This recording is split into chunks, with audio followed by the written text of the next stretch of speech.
After a long time, Jones and Rosie were going to Mount Mary Church. Rosie grew up in the same church. Today was Rosie's birthday, so they were going to church to celebrate. This was her first time going to church with Jones after marriage, so she was happy that she would meet everyone there. Jones said, "Yes, yes, don't forget me in this happiness." While talking, Jones and Rosie reached Mount Mary Church, where Father Francis was already waiting for them.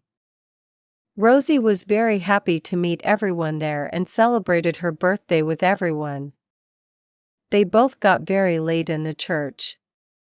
Gradually, Rosie's health suddenly started deteriorating. She went to the washroom, but even after a long time, Rosie did not return. Father Francis and Jones started searching for Rosie. "Rosie, where are you, Rosie?" Just then, Rosie emerged from a dark alley. Her condition was worsening. She was unable to speak properly. She was short of breath. She was just telling John that she wasn't feeling well here and to take her away. Everyone present found Rosie's behavior strange, but the expression on Father Francis's face revealed something else, as if someone was confessing a secret to them. Rosie had just reached halfway when their car broke down. Janice went out to ask for help, but he couldn't find a lift. Rosie's health was deteriorating. Then Father Francis called, "Father Francis, Rosie's health has deteriorated a lot, and our car also broke down on the way. Please help me, Father."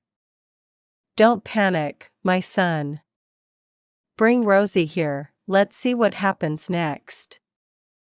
Father Janice somehow started his car and went towards the church.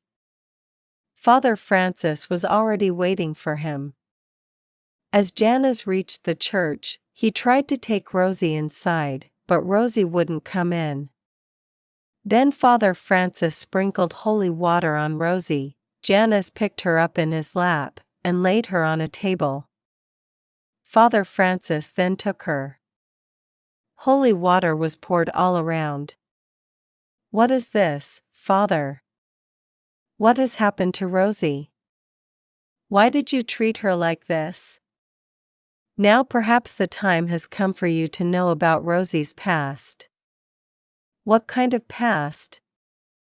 What had happened? Father Francis told Rosie that Rosie's mother, Ruby, lived in a church. After marrying Ruby, Rosie's father, Victor, took her with him. Everyone was very happy, but this happiness did not last long. Even after 2 years of marriage, Ruby was unable to have a child. They both tried everything, but to no avail. "God, please, you have always supported me. Listen to my request this time too. Grant me the joy of becoming a mother. Please God." Slowly, Ruby's courage waned, and so did her faith in God. And one day, something happened that became the darkest moment in Ruby's life. What a dark moment, Father. One day, Ruby went to a library and found a book. A spiritual book written by a spiritual nun, which was locked in a coffin, was no ordinary book. The person reading it was a spiritual being. He starts connecting with the world and starts drowning in that swamp. Ruby took that book in her hand and sat down to read. As soon as she opened that book, all the animals around started making loud noises. There were some words in that book which connect a person with an evil spiritual nun, and Ruby started reading the book. After reading half of the book, she stopped reading the book. That night when she went home, Victor saw a different happiness on her face. "What's the matter, Ruby? You are looking very happy today. Have you found any lost thing?" "The lost thing was not found, but will be found soon." That same night, when Victor was sleeping comfortably in his room, Ruby came to the church, and in a dark room of the church she threw that book. The spirit of an evil spiritual nun has been summoned. Why have you summoned me here? What do you want? I just want to become a mother. I want a child. I've been sleeping with Coke for so many years. If you want something, you'll have to pay the price. I'm ready to pay any price. Just fulfill my wish. Okay, I'll definitely give you the joy of becoming a mother, but after 25 years, you'll hand that child over to me. Ruby agreed to the spiritual spirit's words. A few days later, Ruby became pregnant, and Rosie was born. When Rosie turned 5, the spiritual spirit taught her a method to turn Rosie into a devil. On the night of the new moon, Ruby secretly took Rosie to a dark room in the church. Ruby was so lost in the spirit's spell that she had no idea she was handing her own daughter over to a devil. Ruby went inside and started the method. She wrapped a black cross in a black cloth and tied it upside down on Rosie's hand. She read the book, which she had just read. She had found it in the library and started reading it, but she knew that after reading it completely she would die. The next morning, when the news spread in the church, I went there. Ruby's strange death and Rosie being found unconscious with an upside-down cross on her hand, all these things were pointing towards a black spiritual spirit. I picked up Rosie and brought her out and locked that room forever. But what was that spiritual spirit going to do to my Rosie now? When Rosie fell ill on her birthday, I understood then that that spiritual spirit would completely dominate Rosie's body. To remain connected to this world, a human soul and a human body are needed. The spirit had taken Ruby's and now the body was coming to take Rosie's body. Just then, all the lamps in the church started to extinguish with a gust of wind.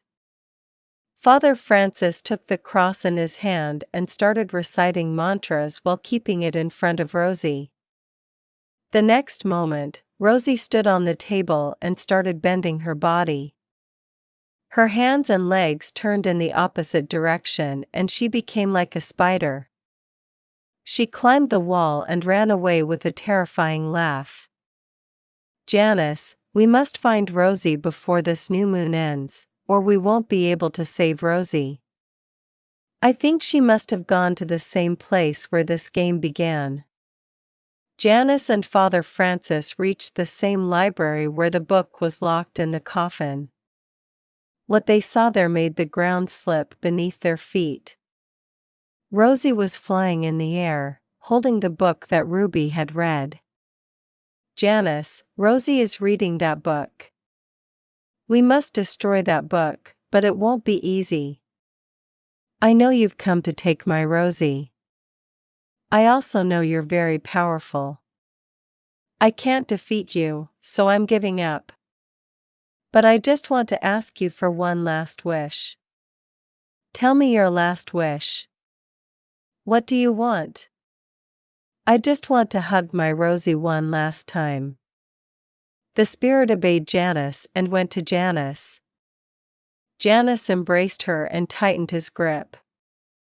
Rosie realized Janice had held her in his arms. Rosie started struggling to free herself. She picked up Jonas and threw him on the wall, but Jonas did not let go of Rosie, he maintained his grip. Somehow Rosie freed herself and threw Jonas on a mirror. Jonas was injured. Rosie was about to go to Father Francis when Jonas caught her leg. Father Francis took the holy water he had brought with him and while remembering God, threw that water on the book. He did this thrice. Slowly, green smoke started coming out of the book and the book started burning.